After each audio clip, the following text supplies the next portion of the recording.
Bienvenidos a Risky Talks, este nuevo segmento en el canal de podcast de Fundación ICBC, donde exploramos la intersección entre la actualidad internacional, la geopolítica y los negocios desde una perspectiva de riesgo. Acompáñanos en cada episodio mientras conversamos con expertos, analizamos los fenómenos internacionales más relevantes y exploramos temas profundos relacionados con los riesgos globales que moldean nuestro mundo. ¿Estás listo para sumergirte en el mundo del riesgo global? Entonces, prepárate para Risky Talks. Comencemos.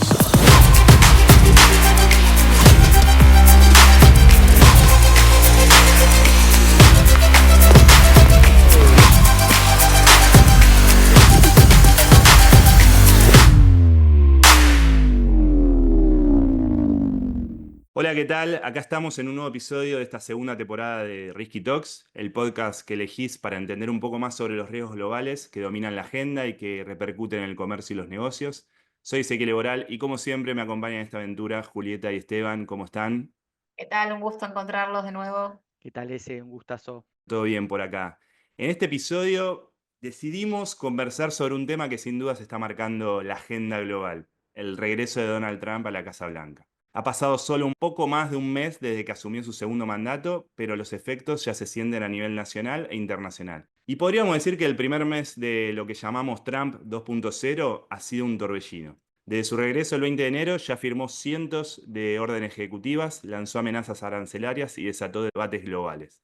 Ahora bien, ¿qué decisiones clave ha tomado? ¿Cómo está impactando en la economía, la política y el comercio global? Y lo más importante, ¿qué podemos esperar en los próximos meses? Son todos interrogantes que vamos a tratar de dilucidar acá junto con Esteban y Julieta. Si tuviéramos que hacer un repaso de las principales medidas o los principales anuncios de la nueva administración Trump, ¿por cuál empezarían? Mira, ese es interesante y acá a lo mejor vamos a poco polemizar y entrar en una discusión.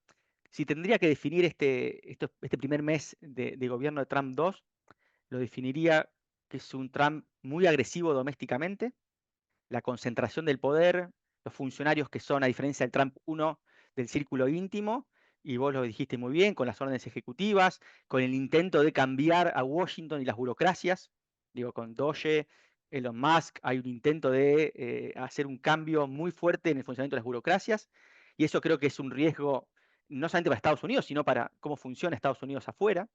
Digo, ya ha habido órdenes judiciales para que no pueda Doge, esta nueva área, ingresar al Departamento del Tesoro por la sensibilidad de la información.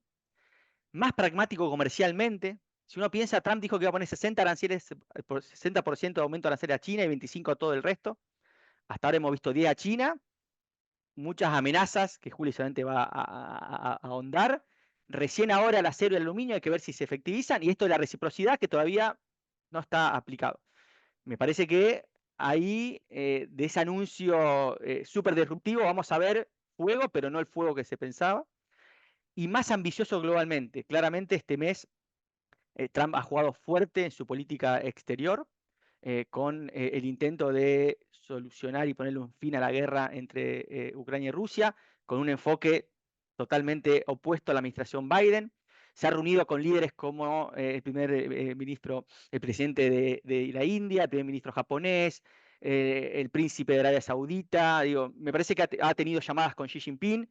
Claramente la agenda internacional ha sido muy, muy ambiciosa. Creo que esos serían los tres títulos que pondría para iniciar esta charla. Yo creo que tenemos un Trump muy empoderado, un Trump que tiene mucho más recursos que en su primera administración, recursos de poder real, experiencia, y eso se pone al servicio de un proyecto que es disruptivo. Y en lo que hace a lo que nos ocupa en el podcast, para mí es un Trump que patea el tablero, porque patea el tablero de aquello que se considera legítimo en el escenario internacional y de cuáles son las reglas. Juega mucho con la capacidad que tiene Estados Unidos de romper el status quo. Y ese es hoy Estados Unidos no puede crear un nuevo orden internacional, pero tiene el poder de romper el orden existente y en eso juega Trump. El dato para mí llamativo, algo que cuando lo discutimos en en la etapa de campaña electoral no lo mencionamos o no lo vimos, es cómo Estados Unidos de este nuevo Trump es mucho más agresivo con los países aliados y afines que con los adversarios. Ese pragmatismo que dice Esteban tiene, ok, con China al final no está siendo tan agresivo como se dijo, hay un giro pragmático, pero hay un lado B que es ser mucho más agresivo, mucho más ambicioso con lo que eran los aliados. Esto tiene sentido en lo que se ha estudiado sobre sanciones económicas, pero es algo que no vimos el año pasado y que ahora sí marca la agenda. Ahí, Juli, te sumo algo. Si uno mira el discurso de Trump, hay una frase que está siempre, que es US being ripped off by every country. O sea, Estados Unidos ha sido burlado, ha sido robado por todos los países. Y creo que la primera administración estaba esto, pero no tenía fuerza política para ir con los aliados. Yo creo que había una idea, bueno, empecemos con el eje del mal, cambiemos las reglas de juego, pero como bien decís vos, en esta administración empoderada y con mayor capacidad de experiencia y de recursos, el principal es decir, bueno, me quedó pendiente esto. Entonces vemos cómo cambiar y revertir esa visión de que Estados Unidos, todo el mundo se ha aprovechado de Estados Unidos, inclusive y principalmente los aliados, hay que modificarla. Y estamos viendo con justamente, bueno, México y Canadá sobre todo, el caso de Colombia, cómo está negociando. Me llama la atención, es impresionante con sus aliados. Digo, Modi fue a Washington, el primer ministro japonés, y todos le prometen inversiones, le prometen que van a reducir el déficit. Hay como una idea de, bueno, vengo, esta idea transaccional, yo te prometo, para quedar tranquilo y para no tener ningún tipo de problemas en nuestro vínculo, vamos a comprar productos norteamericanos, vamos a invertir. Entonces hay como una idea, también un aprendizaje de los aliados de mostrarse rápidamente activos en la lógica transaccional para evitar cualquier tipo de sanción que pueda generar efectos domésticos en esos países y en los mercados. Bien, quisiera quedarme con esta idea del orden internacional y la posición de Estados Unidos en este escenario global.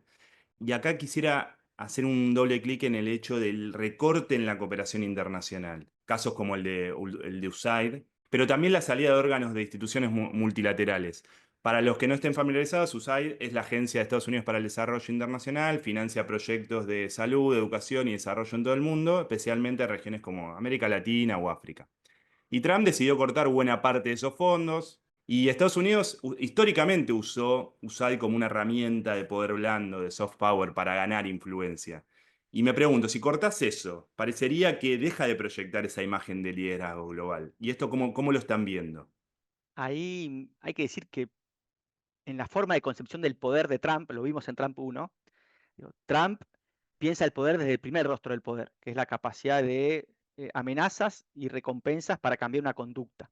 No piensa en la forma sutil del poder que tiene que ver con los recursos blandos, justamente con, bueno, distintas instituciones y prácticas que puedan generar consensos en las contrapartes a largo plazo. O sea, es una visión del poder muy rudimentaria. Entonces, no hay una preocupación por el soft power, claramente. Y estas instituciones, digo, la USAID tiene un presupuesto anual de 60.000 millones de dólares.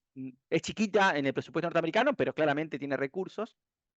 Efectivamente, sirvió para los Estados Unidos como un instrumento de expansión de la influencia, donde detrás de la USAID había acuerdos con privados, había vinculación con ONGs. Claramente era una red de vinculación de los Estados Unidos.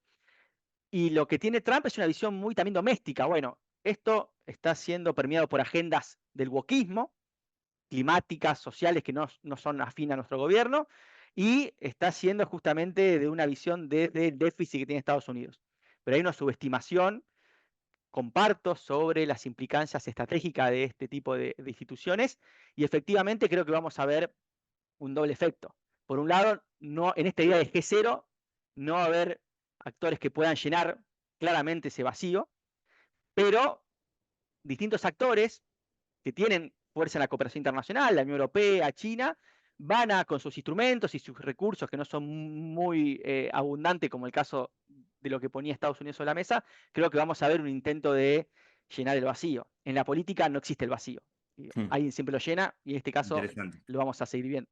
Para mí estamos ante es un síntoma del declinio hegemónico de Estados Unidos. Si nos vamos a un poquito la historia, fin de la Segunda Guerra Mundial y la construcción del orden internacional, de los organismos multilaterales, luego el momento después de la Guerra Fría con la construcción de la globalización, durante todo ese periodo Estados Unidos tuvo un papel de liderazgo y ese papel de liderazgo tenía que ver con la construcción de lo que en relaciones internacionales llamamos ganancias absolutas. Mm. Estados Unidos lideraba un proceso en el que todos crecían y no importaba cuánto pusiera, cuánto pagara cada uno, en tanto que el sistema garantizaba un crecimiento para todos. En el momento de declive de Estados Unidos y de disputa de hegemonía, cambia el enfoque, y esto ya lo vimos en el Trump 1, y pasa de esa lectura de ganancias absolutas a ganancias relativas. ¿Qué son las ganancias relativas? Es empezar a fijarse quién gana más. ¿Por qué? Gracias al éxito, paradójicamente, gracias al éxito del liderazgo norteamericano, el mundo había empezado a volverse, en términos relativos, un poquito más parejo para otros actores.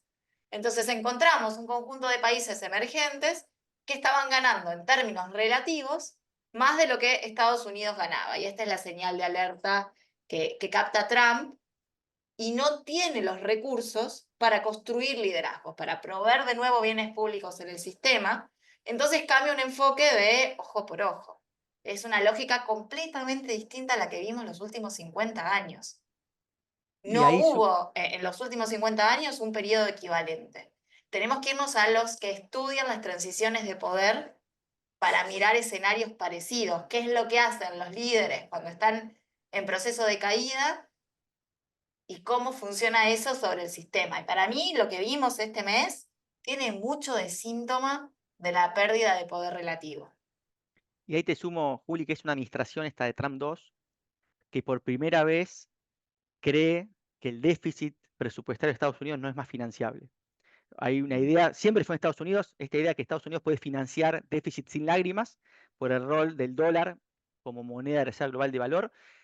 Trump dice, bueno, este déficit no se puede financiar más. Tenemos que cambiar. Entonces hay un cambio también en pensar, digo, la burocracia, la estructura estatal norteamericana que es muy pesada.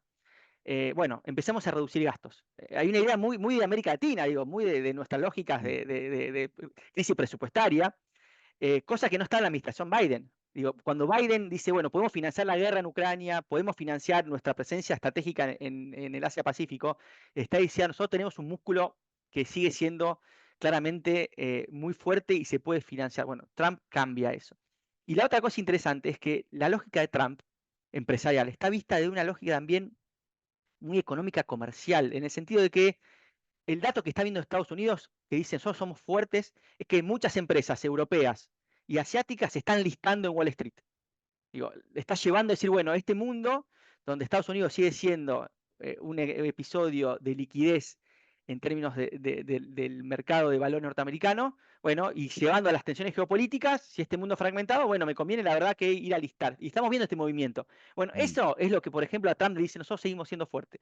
Una claro. lógica muy economicista, empresarial, pero claramente, y no digo que no sea un dato importante, pero me parece que es un dato en una lógica de construcción de la hegemonía norteamericana que sigue siendo bastante minúscula de cómo entender el poder. Hablemos de los aranceles.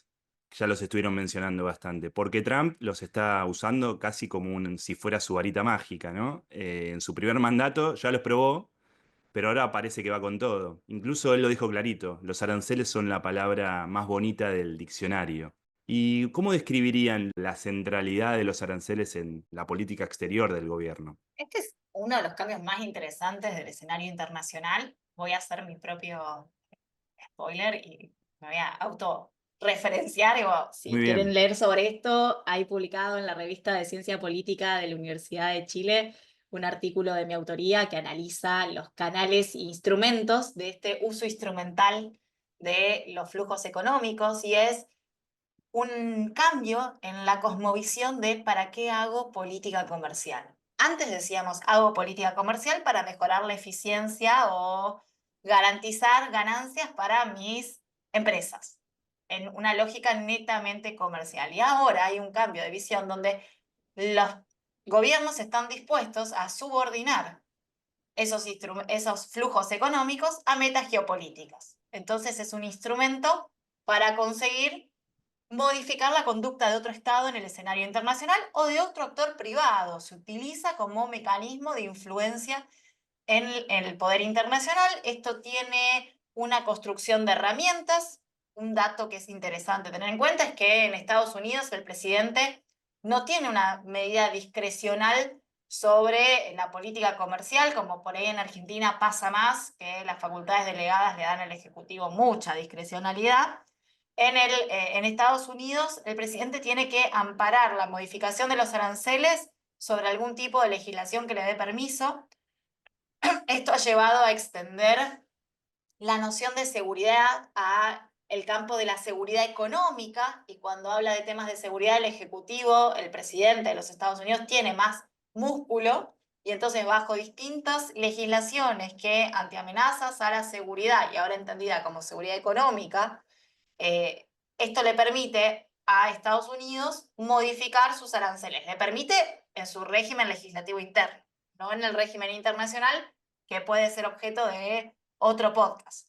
Pero este uso instrumental del comercio, esta weaponización del comercio, es usar aranceles, cuotas, subsidios, medidas de restricción para modificar los flujos de comercio o los flujos de inversión, y con eso presionar a otro país a cambiar de posición sobre alguna medida.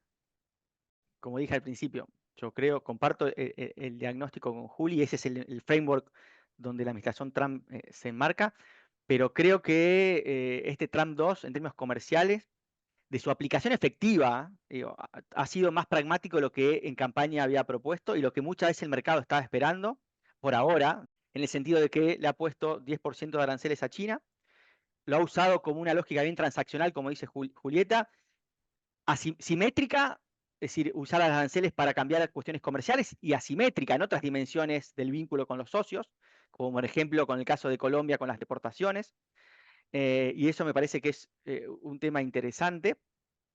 Y hay que ver efectivamente qué pasa con esta idea de los aranceles recíprocos, que ha sido anunciado, pero acá hay un tema que leí a muchos expertos en economía internacional y comercio que decían, ojo, que si Estados Unidos aplica aranceles recíprocos, esto complica enormemente el sistema arancelario estadounidense. Digo, hay una lista armonizada de aranceles de Estados Unidos que detalla los aranceles individuales por bienes concretos, que tiene 13.000 partidas, y Estados Unidos comercia con 200 países. Entonces, ¿está Washington preparado para gestionar? La cifra máxima son 2.6 millones de tipos de aranceles individuales. Y eso se necesita mucho más burocracia, no menos burocracia como plantea la administración Trump. Entonces, digo, hay que ver después en la letra fina cómo se ejecutan este tipo de medidas que la administración Trump lanza claramente en un primer momento para negociar y para patear el tablero. Entonces, de ahí digo que el pragmatismo comercial en este primer mes que estamos mirando. Y acá voy a decir algo polémico, a lo mejor Juli no va a estar de acuerdo. Yo creo que para los mercados, de una visión de los mercados, de los fondos de inversiones, este 2025 de Trump genera a lo que se pensaba en noviembre, o está generando una percepción de un menor riesgo geopolítico. ¿En qué sentido? Bueno, la política arancelaria no está siendo tan fuerte como se pensaba. Estados Unidos tiene un vínculo, un diálogo Trump con Xi Jinping, donde han acordado cuestiones como TikTok, y hay un diálogo más fluido que la administración Biden, y una guerra que rompía flujos, como la guerra entre Rusia y Ucrania, puede tener una resolución, digo, no un final porque las tensiones siguen, pero bueno, un fin a esa guerra. Si eso acontece, claramente las visiones desde una perspectiva de los mercados es más optimista que pesimista, y esto lo estamos viendo, por ejemplo, en el reporte que Morgan Stanley sacó en estos últimos días, que es el de el China Equity Strategy, que recomienda invertir en China. Dice, cambiaron factores dentro de China y afuera, que esta idea de una visión bastante cautelosa en China, bueno, hay que invertir en China. Digo, es un mensaje que están viendo, efectivamente, una película mucho más optimista de la que parecía a cuando Trump ganó en noviembre de 2024. Digo una visión de los mercados, no quiere decir que sea correcta, única, pero estoy pensando y tiro esa interpretación en la discusión. Buen punto. Creo que también hay otro tema que lo abordamos en el último capítulo de la temporada anterior, esto de cómo serán recibidos internamente toda esta política de aranceles, de hacerse efectiva, ¿no? O sea, ¿qué ocurrirá en la economía norteamericana? ¿Qué ocurrirá en la percepción del consumidor? De hecho, algunas encuestas que se han hecho en Estados Unidos le han dado números bajos con respecto a la aprobación de en su momento la amenaza de aranceles a Canadá, la amenaza de aranceles a México, por lo que podía básicamente repercutir en el consumidor, la inflación. O sea, esto también es un tema a seguir, porque es viable aplicar esos aranceles y va a repercutir en la economía, en el humor de la gente de los Estados Unidos, que son al final los que terminan votando a sus representantes.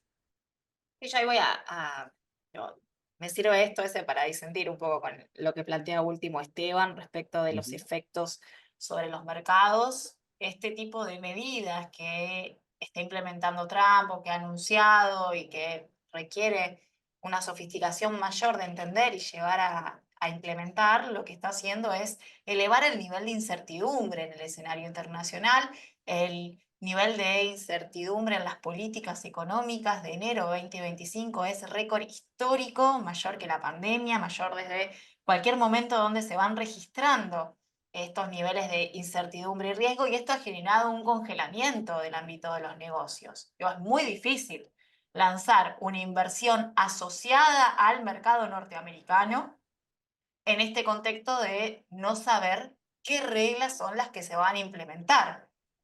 Las medidas de Trump tienen un efecto disruptivo sistémico. Lo que están diciendo es, este régimen de reglas globales de cómo se tenía que plantear un arancel, cuál era tu arancel máximo posible, qué tipo de subsidios podías utilizar, Estados Unidos dice, a mí no me sirve más este esquema y acá es la ley de la jungla. Y eso, para cualquier tomador de decisiones, es un alto umbral de incertidumbre económica de hasta dónde se va a poder mover.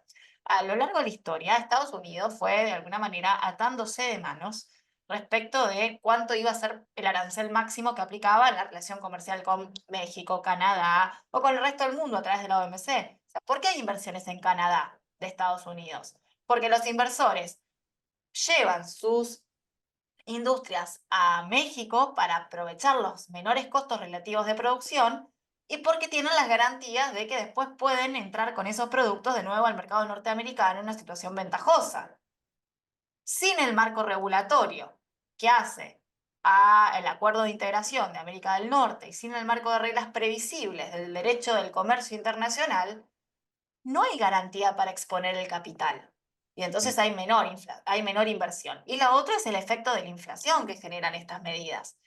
Generan inflación por el incremento de los costos en las importaciones, pero algo que no mencionamos todavía son las contramedidas que China anunció, que la Unión Europea anunció, y que todos los países empiezan a analizar cómo le van a responder a este escenario de Trump. Quizás hay Ahí, que... Sí. Juli, te sumo que creo que da para otro episodio, que lo hemos Ujú. dialogado y conversado en el 2024. ¿Cuáles son los efectos de Trump 2 sobre esta idea de los estados conectores vinculados a dos conceptos que han surgido en la literatura, que son el nearshoring y el friendshoring? Efectivamente, digo, si la administración Trump va y comienza a tener fuerte política arancelaria con los socios, esto cambia un poco las oportunidades y los riesgos. El caso de México es para hablarlo ampliamente y me parece muy, muy interesante. Y una cosa interesante que a la pregunta de Ezequiel, que no me quiero desviar, hay una estimación que si Trump aplica las políticas arancelarias que ha dicho, sus promesas, el costo para cada estadounidense anual es de $2.000.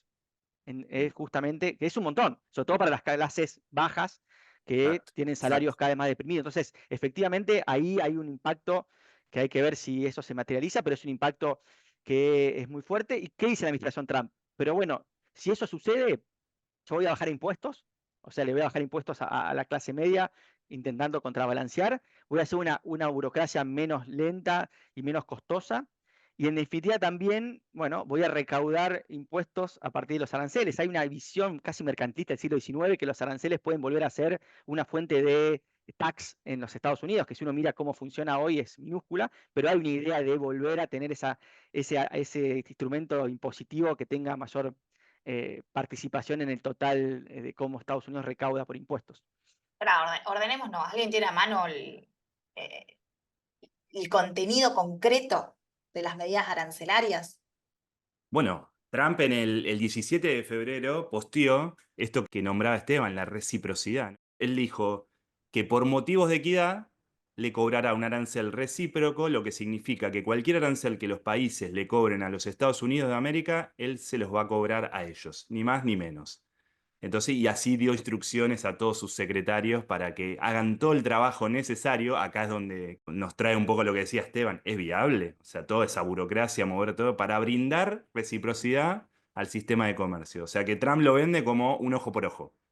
Y ahí toma países como la India, con aranceles altos, incluso toma el IVA como un impuesto, como un arancel lo toma, no como un impuesto interno, y se lo adjudica a la Unión Europea como parte de lo que él quiere aplicarle a los productos que importe de otros países. O sea, quiere Y equilibrar la balanza de esa manera. hay un montón de lecturas para hacer a partir de esto. Uno es lo que mencionaba Esteban al principio, la complejidad técnica del arancel, pero a la complejidad técnica del arancel se le suma cómo adjudicarle el origen al producto. Exacto. Y ahí aparece algo que cuando estudiamos comercio son las normas perdón, las reglas de origen, que sirven para, se negocian en los acuerdos comerciales, cuando vos tenés una preferencia arancelaria, entonces vas a tener un arancel distinto para un país, qué características tiene que tener el bien de ese, que viene de ese país para beneficiarse de ese tratamiento. Acá tendríamos que tener no solo el arancel, sino además una regla de origen para cada bien, y las reglas de origen en los últimos 10 años mutaron de reglas de origen horizontales, que dijeran, bueno, el 50% del valor agregado, a reglas de origen específicas para cada producto, para cada una de las relaciones comerciales de Estados Unidos. En el mundo, cuando están los acuerdos de libre comercio, muchas veces los países hay un desaprovechamiento de la preferencia arancelaria, porque cumplir con la norma de origen es muy complicado. Es un requisito burocrático complejo. Esto está, la UNTAD tiene un reporte sobre cómo se usan las preferencias arancelarias. Acá tiene ese nivel y tenemos otro más que es muy interesante, que es, hubo algunos discursos, sobre todo mirando lo que era algo que creo que hablamos el año pasado, el puerto de Perú, de capitales chinos, Ujú. Sí, y sobre todo inversión en México y demás, que es cambiar la regla de origen a regla de propiedad.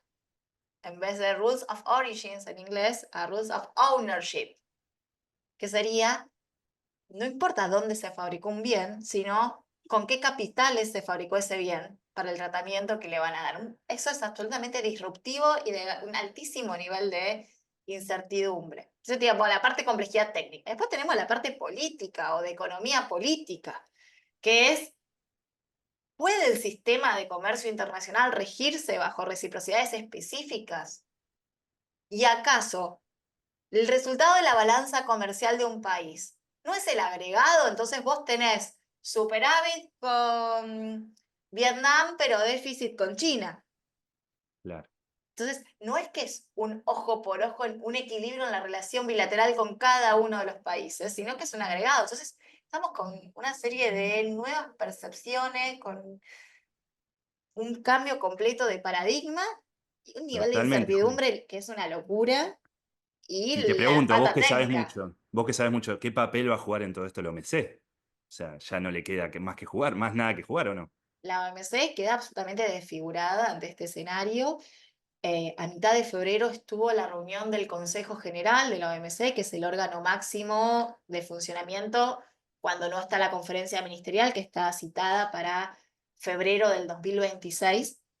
En febrero 2025 tuvimos un encuentro del Consejo General, que yo no fui nada, pero tuvo lugar un Ah, encuentro del Consejo General de la OMC, y China fue el país que levantó el tema en la agenda y dijo, quiero que la OMC diga qué va a hacer frente a las disrupciones que hay en el horizonte del escenario internacional, y todos los reportes están hablando de este riesgo sobre el sistema multilateral. Si Estados Unidos modifica de manera tan discrecional todos los aranceles, es muy poco probable que pueda justificar esas medidas bajo los regímenes de excepción existentes. Vos podés modificar algunas cuestiones por materias fitosanitarias, de salud, por regulaciones que hacen a tu seguridad, pero tenés que tener en cuenta la proporcionalidad. Esta medida es la medida menos disruptiva del comercio para garantizar el objetivo legítimo, y eso claramente no está en el caso de Estados Unidos. Rompe la regla más básica, que es el principio de nación más favorecida. Ese principio dice que cualquier tratamiento que un país de la OMC le dé a otro país tiene que extenderse a todos los miembros de la OMC. O sea, que si Estados Unidos le da un arancel a Colombia, salvo que sea en el marco de un acuerdo de libre comercio, el mismo arancel se lo tiene que dar a todos los países de la OMC. Exacto. Un esquema de reciprocidades específicas rompe con la estructura del comercio internacional, genera costos económicos, es un quilombo. Ahí, digo, pienso que si por qué Trump no aplicaría este tipo de aranceles recíprocos, en el último ítem de la lista está la preocupación sobre la legalidad de la OMC. Está claro que, digo, si hay algo que a Trump no le va a importar, son las restricciones institucionales, eso como un punto. Y lo otro, digo, para mí sigue siendo muy importante la lógica transaccional y cómo pone una espada de Damocles a los socios. Yo me imagino, digo, Argentina y Brasil son de los dos países mayor perjudicados en estas. Ha habido varios gráficos que muestran justamente qué aranceles aplican los países y qué tipo de reciprocidad tendría. Y Argentina, Brasil, la India son de los más afectados. Yo me imagino esto generando ya presiones, por ejemplo, en el Mercosur. A Lula adentro de la mesa brasileña decir, bueno, esto nos obliga a avanzar en una reducción del arancel externo común. Digo, porque efectivamente, si esto va a ser, tenemos que bajar aranceles para que no tengamos un efecto recíproco. Entonces, creo que, insisto, me parece que Trump sigue jugando hasta que no veamos esos aranceles plasmados, con esta dificultad que decimos técnica que es absoluta.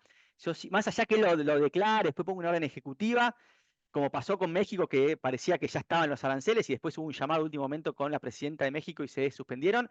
Sigo insistiendo que es una fuerte presión de negociación a los aliados para, bueno, cambiar las lógicas comerciales y lograr, bueno, cambios en las conductas que cada uno tiene con los Estados Unidos. En esta lógica que decimos, que Trump dice todo el mundo se aprovecha de nosotros, bueno, se dejen de aprovechar con este palo, este stick, este garrote lleno de pinchos que está sobre la cabeza de cada uno de los socios. Lo que está haciendo Trump es la conducta típica de un Estado que pierde poder. O sea, es romper las instituciones que construyeron el orden existente. Y entonces, Ellos en mismos términos de la construyeron. OMC, claro, es romper las propias instituciones que ellos crearon. Y en esa lógica transaccional, lo llamativo es que no hay socios, no hay aliados, no hay adversarios. Todos caen en la misma lógica, digamos, ¿no? Incluso los aliados caen con más fuerza. Porque Exacto. hay una idea que es la expectativa de conflicto en el mediano y largo plazo. Y eso condiciona el modo en que se aplican este uso instrumental de los flujos económicos, que decíamos, esta weaponización. Hay una distinción entre socios o aliados y adversarios asociada a la expectativa de conflicto.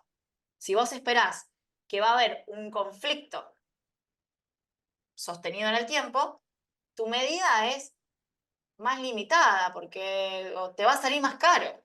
Ujú. En cambio, si vos esperás que el otro país prontamente se ajuste a lo que vos estás diciendo, amenazás con todo. Total, después no lo vas a tener que implementar porque es una amenaza. Los países aliados tienden a modificar su política ante las amenazas con mucha más probabilidad que los enemigos. Los enemigos o adversarios te contestan con contramedidas, no modifican su política porque vos los amenazás con un arancel. Y esto explica un poco los cambios que estamos mirando en por qué trata mejor a China que a México. Y ahí un punto final, me parece interesante marcar que la administración Trump no está viendo las externalidades negativas de estas cuestiones más justamente profundas, más subterráneas. El aumento del nacionalismo en Canadá es sorprendente.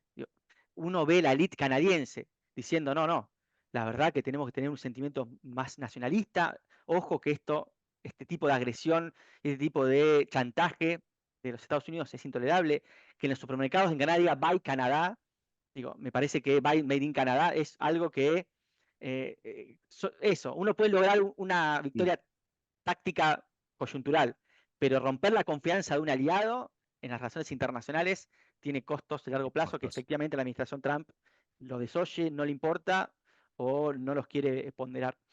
¿Cuál es el límite de esa estrategia de Trump? Y esto está en la obra que es fundacional de todo este pensamiento, que es la de Farley Newman de el Weaponized Interdependence, que es cada vez que el país decide usar la interdependencia, esta relación comercial, para forzar la política en otro país, genera un incentivo para que ese país cambie sus vínculos comerciales. O sea, cada vez que Trump dice, te amenazo, te voy a poner arancel si vos no cambias determinada política, ese país que recibió la amenaza tiene cada vez más incentivos para comerciar menos con Estados Unidos y diversificar sus vinculaciones externas. Y entonces, la próxima vez que Trump quiera amenazar, va a tener menos incidencia sobre ese país. Se Está va pasando en China, agotando. Está está pasando pasando en en China. China. Digo, China, Fue la respuesta inmediata de Petro en el conflicto que hubo con Colombia, de Petro de claramente decir, voy a reorientar mis relaciones económicas internacionales hacia otro lugar y no hacia Estados Unidos. Trump manifestó que el acuerdo de libre comercio Colombia-Estados Unidos tiene muy poco valor legal, porque a pesar de tener ese marco regulatorio adicional, Estados Unidos no lo ata de manos, o ya no lo ata más de manos, y puso de manifiesto que la relación al final es una relación riesgosa y no una relación de oportunidad. Entonces Colombia ahora va a mirar para otro lado y ese es el Bien. límite de lo que está pasando en el escenario internacional. Para mí vamos a ver mucha inestabilidad este 2025 y después las cosas van a tender a mesetarse. el ejemplo de China es muy interesante porque me parece que muestra eso, digo, los costos de China ante la política arancelaria de Trump 2 son muchos menores que los costos de Trump 1, porque China diversificó gran parte de sus exportaciones. Logró diversificar, el riesgo norteamericano le hizo ir diversificando sus exportaciones, sobre todo a Asia y a mercados emergentes. Entonces, efectivamente, hoy, como dice Juli, 8 años después, los costos de que uno de los principales socios comerciales como Estados Unidos sea disruptivo son menores. Y eso es justamente la lección que un país toma cuando, en este caso, era una relación chimérica comercial muy fuerte, se empieza a romper, bueno, tiene repercusiones en largo plazo. Si hay algo que es evidente que de alguna manera todos están analizando el juego, están tratando de ver cómo se acomodan y no hemos abordado temas tan importantes como la guerra en Ucrania, como las demandas sobre Groenlandia, las demandas sobre el Canal de Panamá. Todas estas cosas han pasado en este mes, primer mes, mejor dicho, del segundo mandato de Donald Trump, y que claramente un mes no es suficiente para definir todo un mandato, pero sí nos ha dado pistas claves sobre lo que está por venir. Con esto vamos a cerrar este capítulo de Trump 2.0, lo que no significa que no vamos a volver a hablar sobre él, al contrario, vamos a, seguramente en los episodios que nos esperan a lo largo del año, vamos a retomar muchos de estos temas y vamos a seguir debatiendo sobre las medidas que vaya tomando y que vayan repercutiendo en el orden global, también en nuestra región. Gracias, Esteban, Juli. Nos Un lujo ese, como seguimos. siempre. Si les gustó el episodio, recomienden Risky Talks y seguinos en redes para no perderte ningún episodio.